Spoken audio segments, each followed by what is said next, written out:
დღემდე მზია ამაღლობელის უფლებებისთვის მოქალაქეები იბრძვიან. თავს ქვეყანაში ყველა ქალაქში დადიან და მზია ამაღლობელის თავისუფლებას ითხოვენ. ბუნებრივად შფოთავს, იმიტომ რომ მე პირადად ზია ჩემი ძალიან ახლო მეგობარია, გარდა იმისა, რომ ჩვენ ერთად მუშაობთ და ვიცი მისი ხასიათი, რომ ის არასოდეს არ იმჩნევდა, როცა რაღაც აწუხებს. ის ყოველთვის ჩვენ გვეკითხებოდა, რამე ხო არ გჭირდება და ჩვენ ველოდით კიდეც მისგან უკვე მიჩვეული ვიყავით, ის იყო რაღაც ჩვენი კედელი, რომ ზიას უნდა ეკითხა, ჩვენ რა გჭირდებოდა და ჩვენ არასოდეს მისთვის, იმიტომ რომ ზია ამაზე არასოდეს არ საუბრობდა.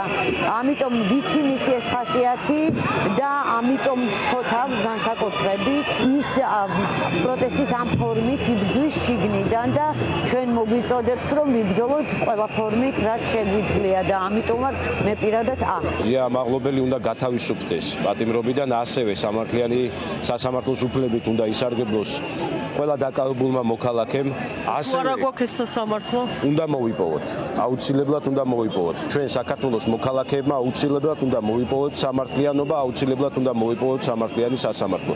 აუცილებლად უნდა დაისაჯოს ყველა ის ადამიანი, ვინც ჩავფორმაში ჩაცმული ძალადობდა მოქალაქეებსა და მედიის წარმომადგენლებზე. აი მათ უმკაცრესად უნდა აგონ პასუხი იმ დანაშაულზე, რომელიც აქვთ ჩადენილი. და მაშინ, როდესაც ვიღაცეები ამბობენ, რომ ზია ამაღლობელის მიერ გაწნული სილა არის სახელმწიფოზე გაწნული სილა, მაშინ ვითხოვთ პასუხს. მაშინ რა არის პოლიციელის მიერ ნაცემი მოქალაქე? რა არის მაშინ პოლიციელის მიერ ნაცემი მედიის წარმომადგენელი?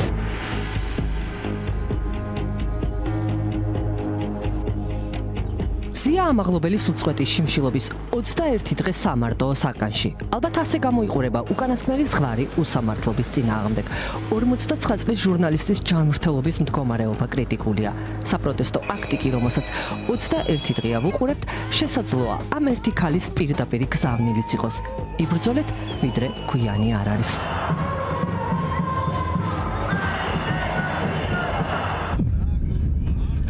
ცინიკურ რეჟიმს კი ისევ არაფერი ესმის. უდანაშაულო ქალი კრიმინალი პოლიციელის მიერ დაკავებული დაუსაბუთებელი სასჯელით ციხეში რჩება და ამ დრომდე მისი ჯანმრთელობის რეალური მდგომარეობის შესახებ ცნობილი ბევრი არაფერია. ამ ხანგრძლივი შიმშილობა რა ინფორმაციაც გვაქვს, უკვე დაკავშირებული არის გარკვეულ რისკებთან, ხას უსვამ რისკებთან, რომელიც შეიძლება განვითარდეს ნებისმიერი ორგანოს ან ორგანოთა სისტემის სიმართლეებით. ოღონდ ეს არის რისკები.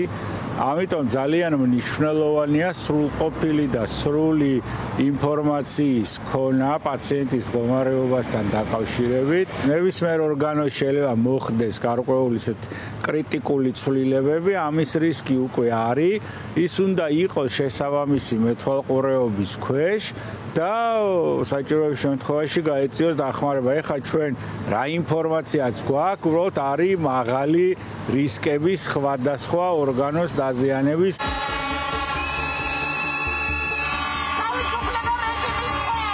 უწყვეტი და მრავალრიცხოვანი მოქალაქეთა მარშები არ წყდება, რადგან ტერორის სიმბოლოც ქალია, ჟურნალისტი ქალის უფლებებისა და სიცოცხლის დასაცავად ქუჩაში ქალებიც გამოვიდნენ.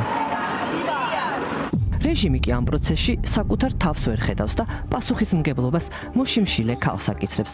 სინანულს მოშიმშილისაგან ითხოვს, თან ისე რომ არც ერთ პროტოკოლს არ იცავს, ჯანმრთელობის მდგომარეობის მონიტორინგს არ აწარმოებს, ექიმების კონსილიუმს არ ქმნის, დაუსაბუთებელ პატიმრობას არ ცვლის და დაუძლურებული მოშიმშილე კლინიკაში ამ დრომდე არ გადაჰყავს. ჩვეულებრივი ადამიანები ვართ და ყველას მოგვსვლია შეცდომა. მე არ მახსოვ ამდენი ხნის განმავლობაში ადამიანმა ჩაიდინა დანაშაული, ხო დანაშაულია, ხო, როდესაც პოლიციელს უთყავ ხელს. არ მახსოვს, არ მომისმენია. დამასრულებინეთ ერთი წუთი.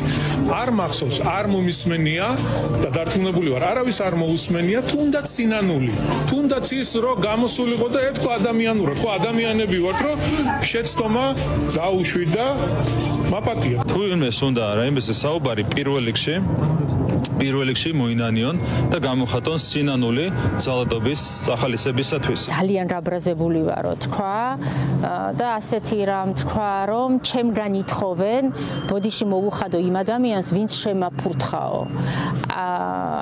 და ნუ მას საერთოდ აქვს ისედაც სულ ეს განც დაარქვს, რომ სისტემა მას ჩაგრავს ყველა საშუალებით, უპირისპირდება სისტემა, საშინელი უსამართლობის განც დაარქვს, საშინელი დაუცველობის განც დაარქვს და ეს ამბავიც ძალიან მძიმედ აღიქვა ამ კონტექსტში, როდესაც ასეთ განცხადებებს აკეთებს ის, ვინც აკეთებს.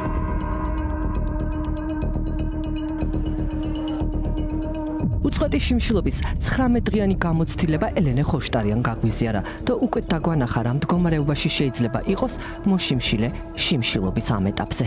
გარდაუვალია ნევროლოგიური პრობლემები, ეს არის კოორდინაციის დარღვევა, ეს არის აღქმის დარღვევა, დერეალიზაცია. გახსოვთ თქვენ ეს სիմპტომები? კი, რა თქმა უნდა, რაღაცა ეტაპზე დაიწყო უკვე სწორზე ჯერ დადიხარ, მაგრამ კოორდინაციას ვერ იკავებ. ნუ თავბრუსხვევა მუდმივი, დერეალიზაცია არის აღქმა, როდესაც შენ ვერ ხვდები სათხარ. ეს ეპიზოდური იყო და ბოლოსკენ უკვე ჩემს შემთხვევაში, მაგრამ მე იმატებს და იმატებს, ამიტომ რაც უფრო უსასწრაფოესია მისი გამოშვება, იმიტომ რომ ეს ნევროლოგიური პრობლემები, დერეალიზაცია იქნება კოორდინაციის დარღვევა თუ სხვა, შეიძლება გამოუსწორებელი იყოს, უბრალოდ ვეღარ შეუქცევადი პროცესი დაიწყოს ორგანიზმში. ამას ქვია მზიას აწამებენ. ჯერ მისი ღირსება შელახეს, მისი უფლებები დაარღვიეს და ეხლა აწამებენ. ძალიან დასაფასებელია ის, როგორაც ქავატონი მზია შიმშილობს და რა დამოკიდებულებაც აქვს მას იმ ინფორმაციის გავრცელებასთან, რაც შეეხება მის ჯანმრთელობას. ის ამაზე აქცენტს არ აკეთებს, არ წუწუნებს, არ ტირის, პირიქით ძალიან ვაშკაცურად შიმშილობს და ამბობს, რომ მისი ჯანმრთელობა ამ შემთხვევაში არის მეორე ხარისხოვანი, თუმცა ჩვენთვის ეს ასე არ არის და თუ კი რაიმე მნიშვნელობა აქვს მისთვის ჩვენ თხოვნას, უბრალოდ თხოვნა ადამიანურიც და რჩევა პროფესიო, რაც შეიძლება სწრაფად შეწყვიტოს შიმშილობა. რეჟიმი კი ყველაზე უკეთ ამ დროს გაჩვენებს, როგორი შეიძლება იყოს დამოკიდებულება ადამიანის მიმართ, მაშინაც კი თუ ფორმალურად ქვეყნის ჯანდაცვის მინისტრი ხარ და მაინც შენთვის მისი სიცოცხლე სულ ერთია. ჩვენს მიმართ ცინიზმის მეტი სხვა როგორ უნდა მქონდეს რამე ნუ გადამრიეთ. ან უწყით რა თქმა უნდა თქვენ სად გაქვთ მაგდენი ხარ ღირსება რამე რომ ეს შეიძლება ბატონო მიხეილ პირდაპირ ვარ 16 დღე შიმშილობ.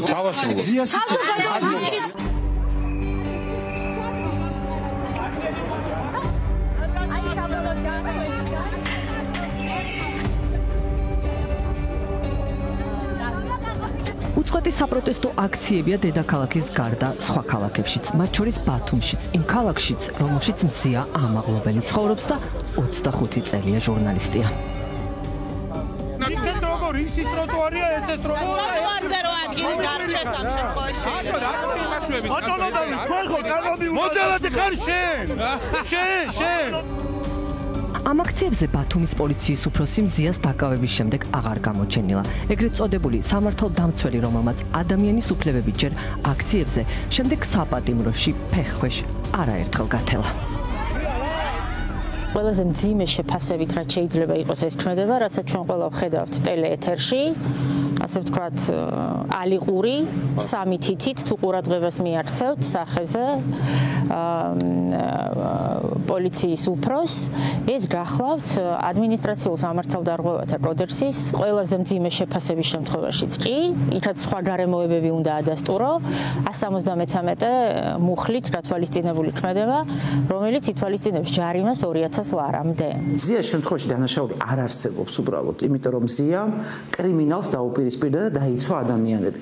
შენ რო ქვია პოლიციელი, არ ნიშნავს რომ პოლიციელი ხარ. ირაკლი გებოძე არის კრიმინალი და როდესაც კრიმინალი თავს ესხმის მოქალაქეებს, შენ მას უნდა დაუპირისპირდე, ასე შვებით და ასე ვიზამთ სულ და ამიტომ არათუ არაპროპორციული პირიქით ჩასასმელია გებოძე და კომპენსაცია თუ არ ვიცი ყველაფერი ეჭირდება მზიას.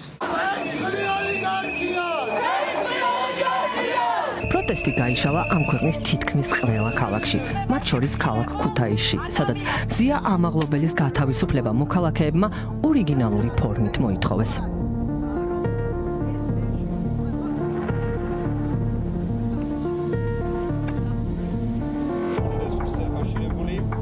თელიკვირა სოლიდარობის გამომხატველი აქციებია ქალაქ ზუგდიდშიც. რატო გავიგეთ რა ვერ გავიგეთ რატო თავიდან არ გვიმართეთ ვერ გავიგეთ რატო და ერთად დავარ მე-16 დღეა შიმშილობს ამ ქვეყნის კიდევ ერთი მოქალაქე მეტროშე თემურ ქათამაძეც და კიდევ ერთი წესიერი ახალგაზრდა მოქალაქე ლაშა ჩხვიმიანი დმანიში. ეს არის ის ფისო, რომელიც ძირითადად მზიას გარეთ ელოდება, აი პირველი შემთხვევაა ეხლა, როდესაც მზიას ოთახში შემოვიდა მისი დაკავების შემდეგ. ერთხელაც კი არ შემოსულა, ვფიქრობ, რომ ძალიან არეულობა რო იყო დღეს რედაქციაში, ხმაურს გამოერიდა და თავის რაღაცა ჩვეულ ყველაზე დაცულ ადგილას შემოვიდა მზიასთან ისევ. ძალიან გაგვიჭირდა ემოციების და რაღაც უსამართლობის გამო და ყელში გაჩხერილი ბურთის გამო, მაგრამ აქ არის ერთი შეძახილი მზიას, რაც აქვს ხოლმე, ხშირად ამბობს, რომ აი დაუბრუნდეთ საქმეს და ესე ვამხრევებთ ხოლმე ერთმანეთს და ხუმრობთ, რომ აი ახლა საქმეს დაუბრუნდეთ, თორე აი მზია რო გამოვა, თუ კარგად არ ვიმუშავეთ, არ ვიცი რა გმერის და აი ესე ვაშინებთ ერთმანეთს, ცხადია ხუმრობით. იმიტომ რომ მართლა მისთვის იქნება ყველაზე ვიცი, აი ყველაზე სტრესული და ყველაზე საშინელი, რომ ჩვენ ეხლა ვერ ვიმუშაოთ. მზია ამაღლობელი პატიმრობაში რჩება და მაინც ქალაქში, რომელშიც მზია ამაღლობელი დააკავეს, მისივე დაარსებული მედია ბათუმელები უწყვეტ და საგანგებო რეჟიმში მუშაობს. მისი სამუშაო მაგიდა კი ცარიელია.